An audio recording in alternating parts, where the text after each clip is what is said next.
everyone! Welcome back to another episode of the Seattle Stitcher. My name is Megan. You can find me on Instagram as Megan_Babauta_ or on Ravelry as mamamadeVM. So this past couple of weeks, I haven't gotten very much cross stitching done. I did a little bit of UFOing. I do have 2 starts. One of them actually ended up being an FFO within that time. And I only worked on one of my whips. So as I say, let's just hop right in. And I'm going to get started with my newest start. So just Monday, this past Monday, it is Friday, I decided that I really wanted to start the Teresa Kogut Come to the Garden. And there is a sale currently running on this project. I'm not participating just because I think that it's broken up into sections and I didn't want to feel like I had to stitch a certain section at a certain time. I really love the pattern. The only thing I would say about this pattern is it calls for weak dye works, classic colorworks, DMC, and gentle arts. So that is 4 different kinds of floss for one pattern, and it can be extraordinarily hard to source all of those from one store. So I guess that was probably my biggest thing that I didn't appreciate about the pattern. Not that it's like that big of a deal for me personally, but I just think of it as like, well, what if you don't live near a box store or an LNS, so you're not gonna be able to find any of those flosses locally, you're gonna have to go on and order it online. A lot of us order from 1-2-3 Stitch. Well, a lot of those, especially classic colorworks, things like that, are out of stock. And then you're gonna turn to Etsy. Okay, looking on Etsy, oh, all right, I'm gonna have to order from 3 different small shops and pay shipping for every single one just to get a few flosses from each. So that'd probably be my biggest downfall there. They do though, Teresa gives you a DMC conversion for the fancy flosses. So if you do have a local box store, you could stitch the whole thing in DMCs. I really wanted to do the called for flosses though. So I did go to my LNS Threadneedle Street and kit this one up a couple of weeks ago. And here's what the flosses look like. I do really love these colors. I think that they're just beautiful. And I'm stitching this 2/1 on a 36 count fawn by Picture This Plus. And here is my start. So Monday night, we were watching a couple of episodes of Legacies, and I decided to stitch the 1 page of the border here and here, and then I started the inner border, called it quits for the night, and decided last night to randomly pick up and do one of the flowers and one of the tiny flowers up here. No rhyme or reason, I just felt like it. This needle minder is actually one of my acquisitions. It is a Mad for Minders needle minder from, of course, Mad for Minders. And I love them. They have great fast shipping, and their needle minders have the strongest magnet I've ever used. I've purchased from a couple of other places and the magnets are good. Like I would say the needle dots off of, oh, what is the place? How am I spacing on it? 1-2-3 Stitch. Oh my gosh. I know you guys are all screaming at me through the screen, but the needle dots from 1-2-3 Stitch have great magnets as well. And I would say that they must be these, I think it's called natural earth magnets or something like that, but it must be the same kind because they are super strong and I really need that for my projects because I am like shoving them in and out of a bag and in my backpack and all this stuff. So I'm really liking this. I really love this fabric. That's a pretty good representation of the color, but I would say it's actually slightly more sandstone, like pink shade. It's not in your face pink. It doesn't scream pink. It's a very good neutral. But I find that a lot of the neutrals that I have from Picture This Plus are either a brown tone, a cream tone, or a yellow tone, which is what you're expecting. And with this project particularly, I wanted something that was more just a pink undertone. I didn't want pink fabric, not like, you know, truffle, nothing like that. But this fawn is absolutely perfection. So 36 count fawn. I got this piece from Denise at Threadneedle Street, and she has all the tags on her fabric. So I love that. Yeah, I really like this project. I'm super happy with it. And another one of my acquisitions is actually my bag. Alexis from Alexis_My_Amazing_World. You guys know that I just love her and I love her wife, and she made me this bag. She actually made me one other one as well. I'll show you guys later on, but isn't it so good? I keep telling, like, look at these corners. Hello. Sharp as can be. and a vinyl front, and it literally is big enough to fit my entire Q-snap and the pattern, all the floss zipped up and closed. I mean, amazing. She even put like a cute little charm on the zipper, which I love. I'm totally gonna steal that idea, okay? I'm an idea thief. Let me just zip all this up in here so you can see. I'm telling her she needs to sell these because these are amazing. Look at that. It's so good. Like, this is the perfect size. I need to ask her if she just came up with this pattern herself or if she has like a tutorial she uses, because this is amazing. I need to know the dimensions, Alexis. I need to know so I can make them. But yeah, look at the cute little charm too. How cute is that? I just love it. I love the fabric and everything. So thanks, Alexis. I love you. So that is my first start. My next start is actually also an FFO, but I'm gonna pop in a disclaimer here that it is not gonna be for everyone. So in Washington, it is legal to smoke marijuana, and I have a friend who does, and I saw this and thought, I have to stitch this for them. One of my friends had shared this quote on her Instagram story, and right away it made me think of this person, and I just had to stitch it. It was too freaking funny, okay? Hopefully you guys have the sense of humor that I have, because I thought that this was hilarious. And here it is. So this is my FFO. It is stitched on 14 count Aida in just white with black DMC. So DMC 310. It says, my drug of choice is the love I get from Jesus. Just kidding, it's weed. I really hope you guys get that. It's just a joke. Try not to take it too seriously. I just thought that was so funny. And the person I made it for has already seen it and thought it was hilarious too, so there you go. That is my other start as well as FFO. The next project that I have is the only whip that I worked on this week. For some reason, I felt like this past 2 weeks just kind of flew past me, and I sewed so much. So there is gonna be a huge like sewing portion at the end of this, and this is probably the end of my cross-stitching portion. So I decided to pull out my Halloween at Hawkrun Hallow. I don't know why, I just kept on seeing it on a bunch of different Flosstubes that I was watching, and I decided I just really wanted to work on mine as well.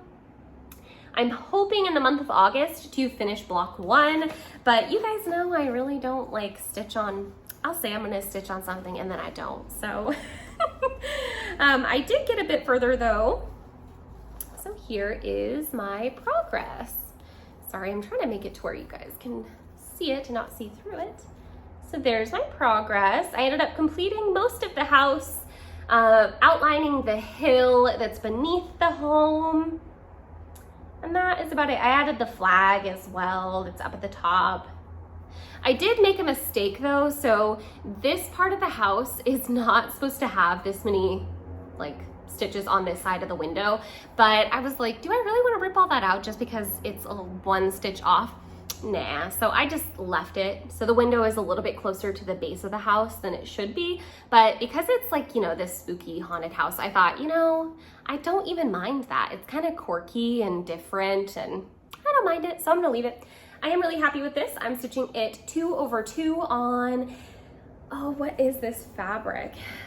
32 count? Yeah, 32 count doubloon linen. This is the sparkly version though. I don't know if you guys can tell, but it is very sparkly and it's just awesome for this project. The needle minder on there was a Mad for Minders needle minder. Again, you guys know that I love them. They're amazing. And I'm stitching that with all of the called for DMCs. They do, it's actually charted in MPIs, but they do give you an entire chart list of DMCs. So it technically is called for both, I suppose, in a way. So that is absolutely all of my cross-stitching pieces. I do have other things related to cross-stitch, which I'm gonna move right into now. But if you really only like sticking around for the whips, I'm gonna go ahead and announce who the winner is for my 2 huge pieces of, I don't even know, there we go. So I have these 2 huge rolls of 14 count Aida. These are, let's see here, 29.5 inches by 36 inches. So that's almost 75 centimeters by 91.44 centimeters. So 2 of these, and I'm thinking I'm just gonna send them off to this one person. I am gonna have to take them out of the packing and fold them to put them inside of a like mailed envelope, but I'll insert a video here of who the winner is. So Megan later tonight will do that. Thanks, girl. Hi, it's future Megan. Not much has changed, so don't worry. But I do have that winner, so I'll put the picture here. Congratulations, Cindy. My mom's name is actually Cindy, so I can just tell that you're an amazing human. So congrats to you. Again, please reach out to me via Instagram. You can even find me on Facebook if that works for you. If you don't use social media, no problem at all. I will let you know my email address. So I will go ahead and comment on your previous comment, which is this one here, again, and let you know that you're the winner. You have a couple weeks to get back to me, so congrats. Congratulations to whoever the winner was of that. I won't know until after I film either, so congrats to you. Please do send me your either Instagram and shoot me a DM on Instagram. I'll have my name in the down bar. It literally is just my first and last name, or you can look me up by just the Seattle Stitcher on Instagram. If you don't have an Instagram, let me know and I will give you my email address, because I know that tons of people don't like using social media, so no big deal to me. I will send you my email. So yeah, just get a hold of me. You have until the next time I film, and that is that. So yeah, thank you. Thanks for entering and participating, and I hope you enjoy your fabric, and I hope you have fun. I don't know what you're gonna do with it, but have fun. So my next thing that I'm gonna go into is cross-stitching related, but it is actually unfinished objects. So you guys know that I decided to UFO my Pandemic by Long Dog Samplers. So I did finally cut this off the huge piece of Aida that I had. So here it is cut off. I do really like this. I need to finish up the border so I can send it to Bridget, who's going to make me a drum because she is a sweet baby angel. You guys know Bridget of the Museum Stitcher. She is like my Stitchy twin, my Stitchy bestie. Love her. She's amazing. So if you haven't checked her out, which I'm sure you have, but if you haven't by chance, definitely go give her a look-see. Well, I decided, it was last weekend, I want to say, or maybe last Friday. Either way, I decided to go through all of my current whips that I have, which was only like, I think maybe 10 or so whips, and just UFO the stuff that I know I wasn't going to work on any longer. And that ended up being my Sarah Moon, my 1791 Sarah Moon, which is a Stitchy Box pattern. I'll insert a picture of it here. So I love this pattern. I'm definitely going to stitch it, but I'm going to stitch it with a different fabric. I started on a 28 count, and now I just feel like, even though I've only been stitching for about 6 months or so, I just feel like I can do it on a finer fabric and get more of a feminine, softer feel. I really love this 28 count actually, and I'm never gonna stop stitching on 28 counts. I still love them. I just think it didn't suit the project, and that's what made me decide to UFO this. So I had a huge piece of this amber linen from Threadneedle Street, and I decided to just chop it, and chopped off the piece that I did work with. I might get a tiny frame and like really tightly frame this portion and just have this tiny little cute thing, but I haven't decided yet. I'm just kind of saving it. If you guys have any ideas of what I could make with this, or if I should just frame that tiny piece, or I don't know, maybe I can make it into a bookmark if I just did this portion, because it is really cute. But yeah, and another thing too is that I really would love to stitch this with the called for silks.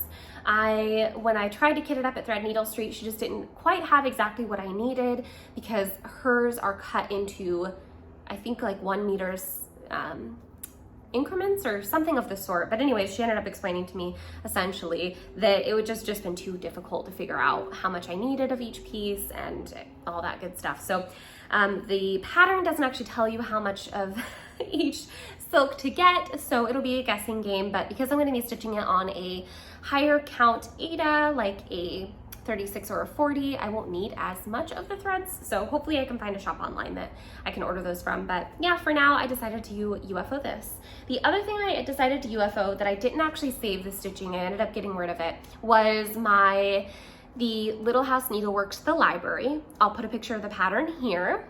And this was my birthday start this year. I turned 27 in April on the 28th, and I decided that weekend when my husband was having his bodybuilding show that I would start this project. So when we were in the hotel room, I did start it and ended up stitching the entire middle door that day. Well, now, again, I was such a new stitcher. I literally had only stitched the pandemic on the 14 count Aida. That's it. I never stitched anything else really. And now I looked at the project. I was happy with the way the stitches look. The problem was I realized that my margin on the sides of that piece of Monaco was going to be so tight that I would never be able to frame that piece. And now I realized to myself, you know, I really love that piece. I love reading. I love books, as you guys can see. I have a pretty good home library, and so it would have just been, you know, heartbreaking to put all that effort into it and not be able to put it in a frame or finish it however I felt it should be finished. So I decided to just go ahead and UFO it. So I cut the fabric. I saved all my scraps of fabric. So my 28 count linen, my 28 count Monaco, I saved all of it because I love those fabrics. I might even include some pieces of those in the future in a giveaway, because I am planning my 2K giveaway. You'll have to give me some time over the month so I can collect all the things, but it's coming. So that was the other thing that I UFO'd. So that is 3 projects that I UFO'd, and that's what kind of pushed me to start my Teresa Kogut's Come to the Garden, because I was like, wow, I barely have any pieces anymore, but I definitely want to expand my stitching. I want to expand my fabric stash into more 36 count. That's probably definitely my happy place. I love the way 1/2 looks on 36 count. I do like 1/2 on 32 count as well, but it kind of depends on the dyer. A lot of them I end up going with a 2/2. So we will see. And I realized actually that I have some more cross stitch acquisitions that I left in my crafty corner, my other crafty corner, not this one. So I'm gonna go and grab those, and I will be right back with you guys. Okay, I'm back. It wasn't long for you, but it was a walk for me. So my next portion, actually, I'm gonna go ahead and hop into my last finish and some of my other starts that have to do with knitting. So you guys know I've mentioned Bridget already in the video, but I decided to knit her a little double brim beanie. I'm not gonna put it on because I feel weird putting on hats that I knit for someone else. I actually updated my Ravelry page to have this pattern because I created this pattern myself. It just came out of my brain. I knit these hats every year for my husband. We've been together this year 7 years, and so I, over the years, have kind of like fine-tuned the pattern, I guess, and the math to be able to give me the decreases I like, because I like a 4-section decrease. So you'll see these are decreases, these are decreases, these are, and the opposite side, same thing down the center. So there's a kind of a stiff crease in it right now, but that goes away with wear. This is the, what is it called? Cloudborne Sport Weight. And it is 100% merino wool, but it is so soft and it's one of my favorites. I love this color as well. So yeah, I knit this hat for Bridget. I'm going to include the scraps that I have left so that she can darn it if ever needed. But it is a double brim beanie. So you knit about 6 to 8 inches, depending on how thick you want the brim to be. And then you whip stitch the brim together so that it's double-sided. And that makes it to where this way, it's a pretty fitted cap. So it's great for if it's snowing or super cold outside. But if you want it to be like a very saggy, just loose, you know, more relaxed style beanie, you can wear it down. So this is one of my favorite patterns that I've ever created. And like I said, I updated my Ravelry to have the pattern very well, or not very well right now, but better than it was before, a little bit better with the math and everything and how I get to it. And hopefully you're able to adjust it to your needs as well. So yeah, it's just nice and stretchy, and I love the pattern. So that was one of my finishes for my knitting. My next knitting project, I'm actually, oddly enough, in the midst of summer, starting a blanket.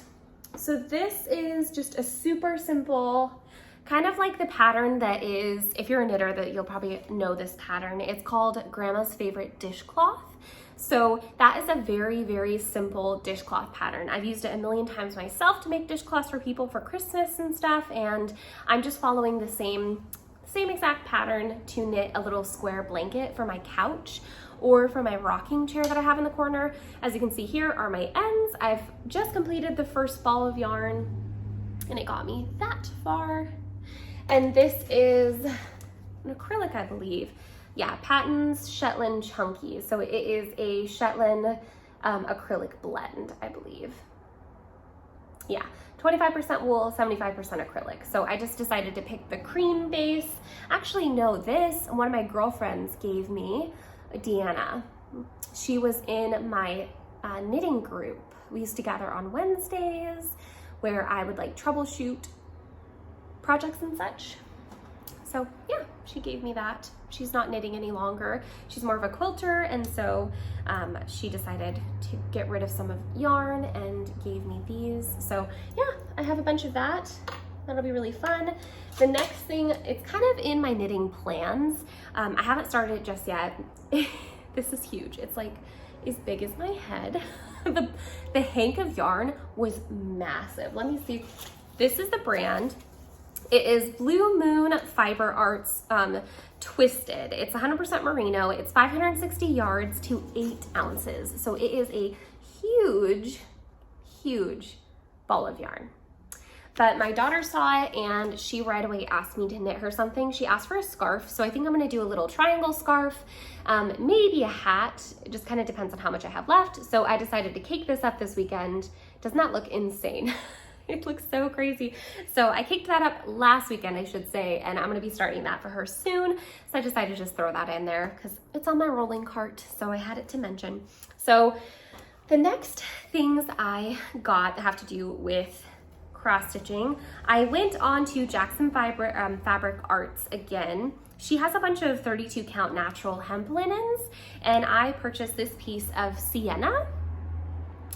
In person, this is a bit more of a burnt orange, but it's not showing up too poorly on camera. So I did pick up one piece of this, and this is a 32 count. I think I mentioned that.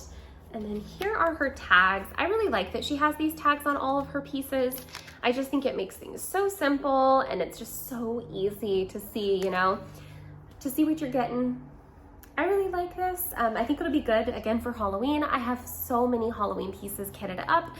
And then the other one I purchased was, again, Jackson Fabric Arts India Ink, 32 count, 100% organic hemp linen.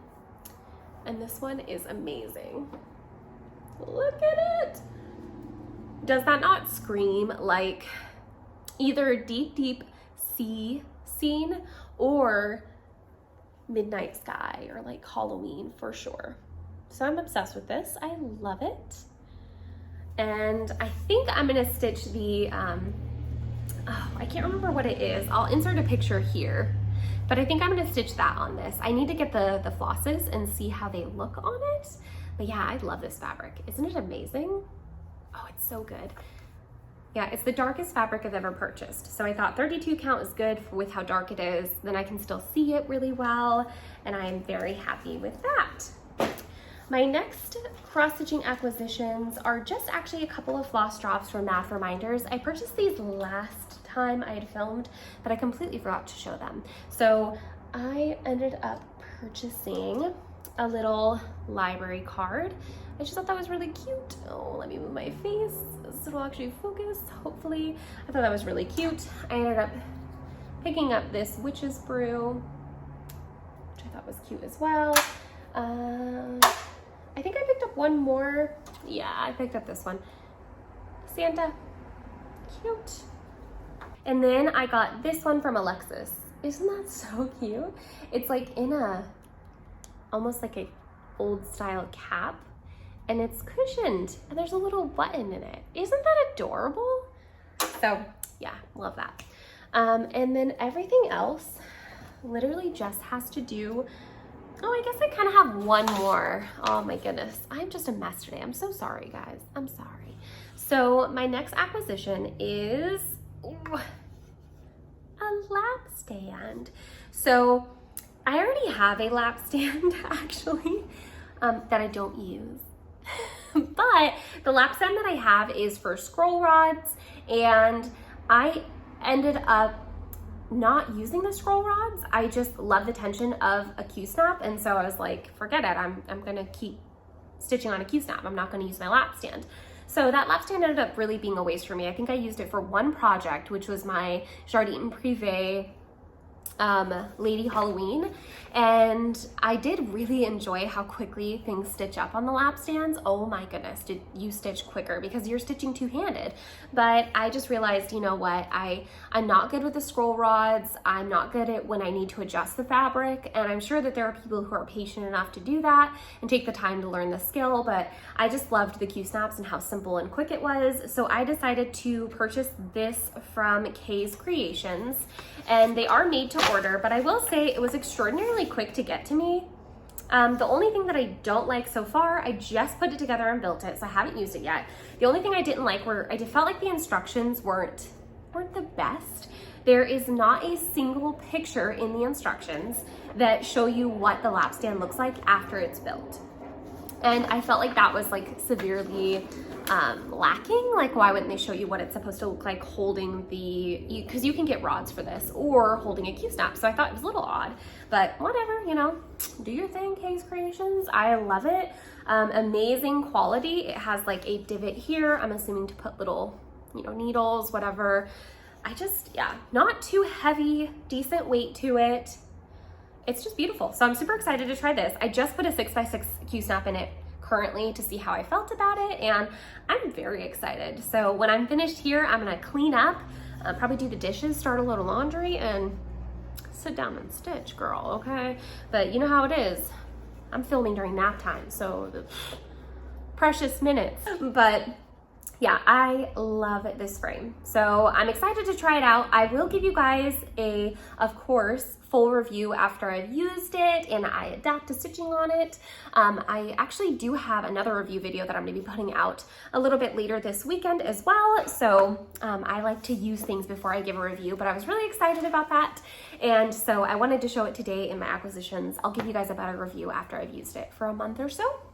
And everything else is just having to do with sewing. So I've been sewing like a mad woman. I don't know why, I've just been loving it. So I've been sewing these project bags. This is the Elizabethanncanstitch project bag, and I will link her video below, but I do have fully kitted up projects in these, but I've just been having so much fun. So this one I lined with these little spiders, and the exterior fabric is just a like happy haunting, trick or treat. I think I showed this in my acquisitions last week for fabric, and all of these fabrics are from GeeGee's Quilting. Obsessed. I have been back to the shop twice already since my last episode. I have a problem. Newfound addiction? I think so. So this is the next one. I did as well purchase some thicker, isn't this one amazing? I mean, could that interior fabric get any better? So that one's super fun. I purchased though some thicker batting because I do want something a bit more stable to hold my projects up. But yeah, I thought that one was really fun. This one, I actually made matching project bags for myself and Jessica from Stitches of Sass. She just restarted her YouTube channel, and she does have an Instagram as well, so I'll link her below. But we are both actually going to be stitching the Laddie and Lacey together. And I was like, ooh, let me make us project bags. Are they the best project bags? No, by far. She was like, oh, let me send you, you know, what's your Venmo? And I'll Venmo you for the expense of the fabric. And I was like, no, ma'am. I doubt this project bag is gonna last a whole year because I am very new at sewing. So like insisted that she just give me her address so I could send her the bag. Sorry about that, girl. But I picked like this lacy gothic print with the skulls. I thought this is just perfect. And I did this really dark, deep red lining. I just love it. I'm super excited to start this with her. I think that's gonna be really fun. The next one I sewed up was this one. This is one of the fabrics that I got at Joann's. and I just thought it was super cute. All of my zippers I purchased off of Amazon as well in a bulk buy. This fabric on the lining I actually purchased from Ben Franklin's, which is like a local craft store. I don't know if they're in other states, but they have them in Washington, so I purchased it there. And then the last one is this really fun. I love this fabric. I love it so much that I actually went back and purchased 3 more yards of it. And I ended up making myself a skirt out of it as well. But I just did this like bushel fabric on the inside. And then I will insert a picture of me with the skirt on.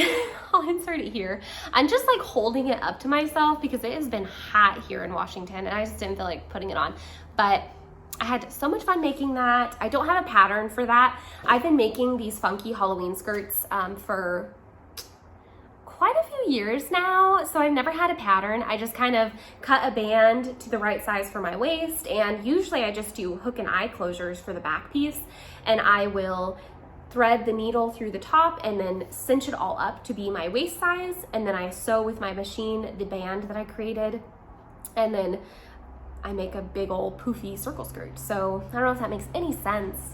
Probably not. But this time, because I've been practicing with the zippers, I actually put a zipper in my skirt. So moving on up in the world, very proud of myself. And then the last bag I have is one that Alexis made me. Again, hers are absolutely stunning. They are so much better than mine. She really needs to sell these. Can you, everyone just go on to Alexis_myamazingworld and tell her, please sell your bags. Take my money.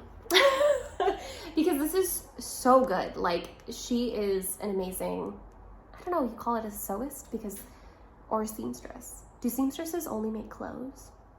I don't know. Pro tip though, because a lot of people have been saying how they like my fabrics and how I'm intermingling my fabrics, and I noticed Alexis did it as well. So when you choose an exterior fabric, see that this is a pattern, but the lining is also a pattern. Well, why do they work together? They work together because this large print pairs nicely aesthetically to the eye with a smaller print. So if you were to intermix 2 large prints together, for some reason in our human brains, we're like, ooh, busy, don't like, but you intermix 2 patterns, one that is large, one that is small, and you're able to layer it and give a more cohesive look. Also just pulling a color that pairs together nicely, or you can intermix textures, which was a really big thing like several years ago, mixing textures in clothing. I used to work at a clothing store that did custom made suiting. So we did like sports coats, shirts, all that good stuff, actual full-on suits. 3-piece, 2-piece, whatever you decide. And it definitely did help me with picking out fabrics. So oddly enough, I've been able to tie that into this journey of making bags and picking out my inner lining fabrics. So that's my one tip if you are planning to make some bags and you're not sure if you're gonna pick out the fabrics that you think will go together well. That is my biggest tip for sure. I definitely have done that with every bag so far, and I've received compliments on all of them. So thank you so much if you were one of the nice, kind people who've left me comments. And like I said, I have quite a bit more fabric. So I went back to GeeGee's out in Yelm, Washington, and picked up some more fabrics. So this is the same fabric that I had in that black cat bag. I just really loved this fabric. It's the best lining because it's so bright, you can see whatever is inside of your bag. And so I picked up a 1/2 yard of that. I thought this basic black and white stripe. I love this kind of fabric because it's not too smaller stripes that it makes you dizzy, but it's just a good basic print to throw inside of a bag. So I got a 1/2 yard of that. I did a 1/2 yard of this like pumpkin orange, just because I have so many Halloween fabrics. I knew that this would be a really good liner. So I like that. And I also like the weight to this cotton. I don't know, it's called Ghostly Greetings by Deb something, but really good fabric. I mean, it's just nice. So I loved that. I picked up this really fun piece. I think you guys will like this as well. So I picked up 1/2 yard, and I gotta figure out which portion I'm gonna put on the front of my bag, but how cool is this? It's a bookstore. I just realized I have it upside down. Sorry about that.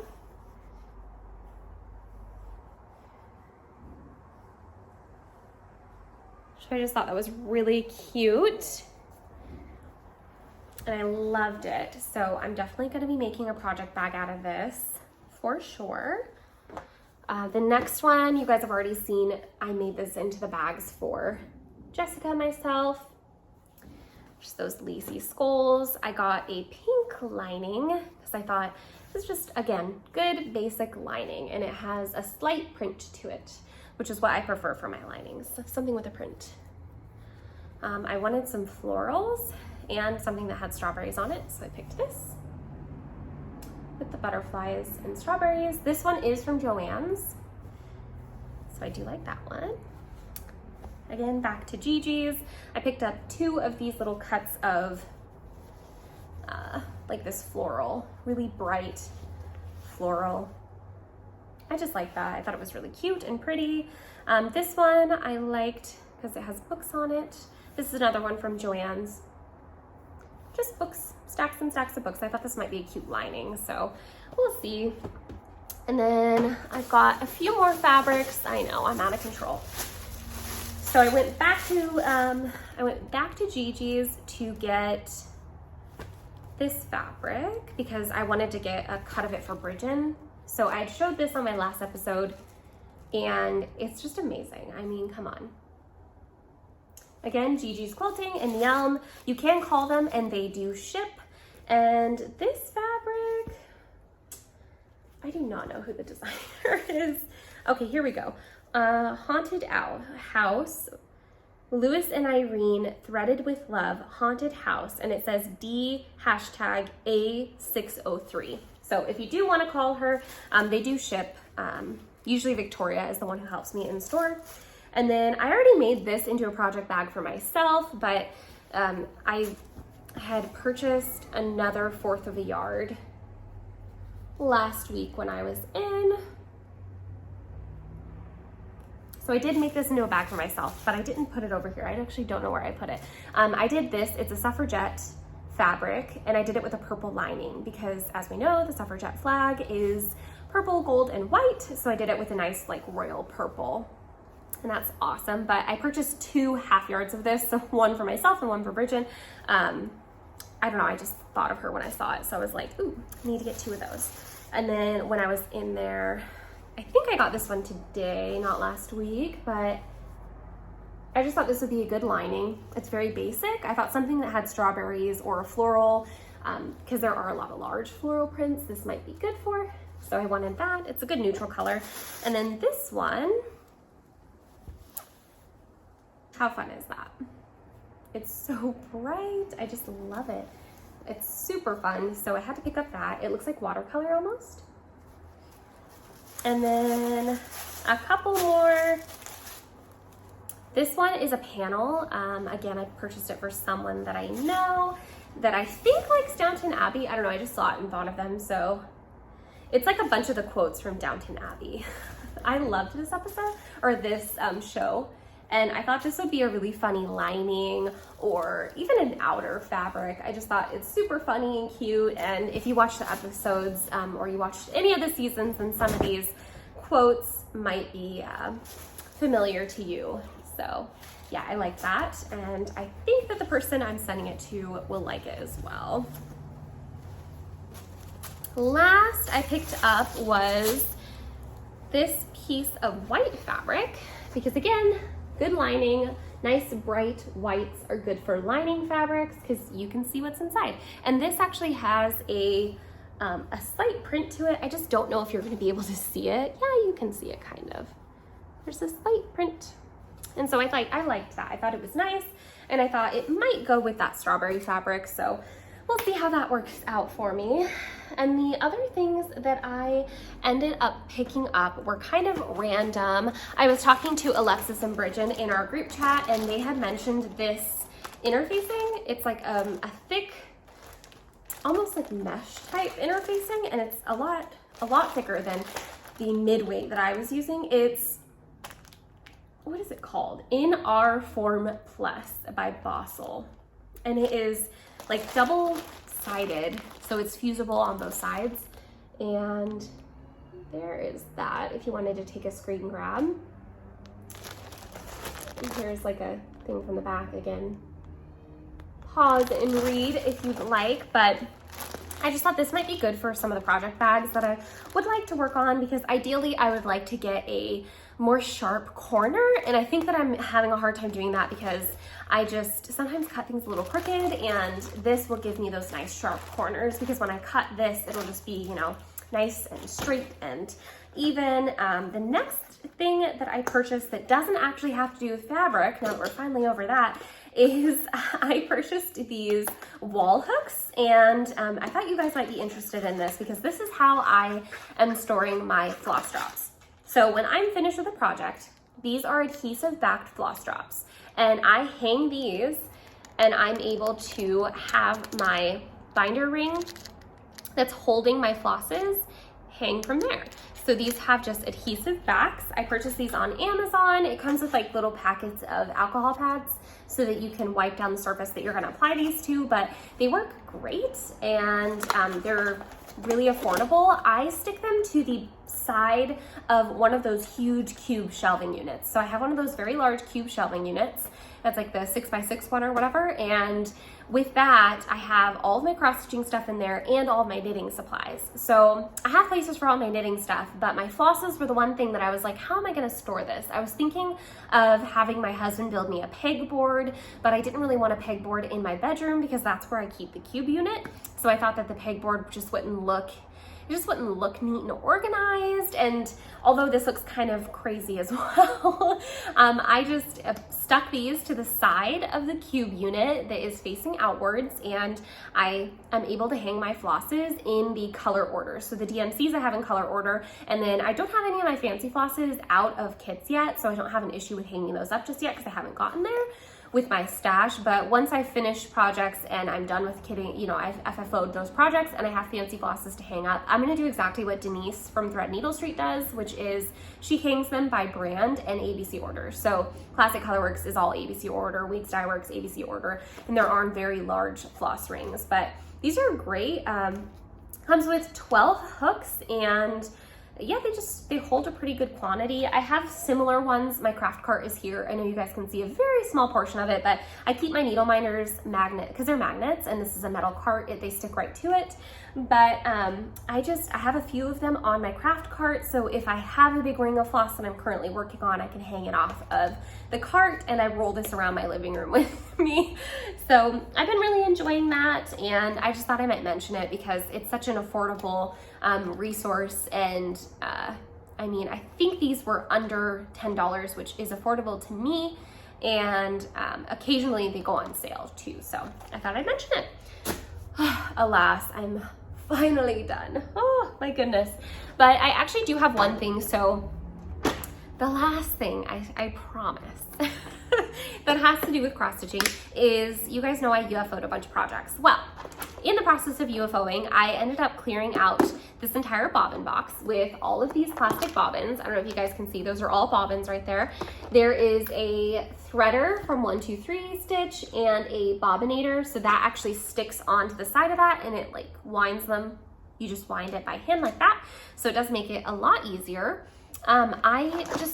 I don't want to just throw this away. That seems really like lousy thing to do.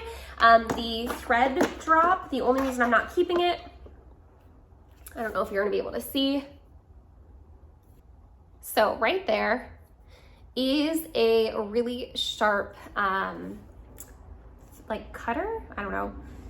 It's a blade. There's a blade in there. And I could just have my husband chop that off for me because he works in construction. He is a superintendent, and so he definitely has the resources to be able to just lop that off for me. But I figure, you know, someone might actually just use it. But I have a 4-year-old daughter, and this is just small enough where she can get her little finger in there. And so I decided that I don't want to keep this. And if you would like this, I'm definitely willing to send it to someone. I don't care where you're at, I'll send it off to you. Just comment down bobbin, the word bobbin.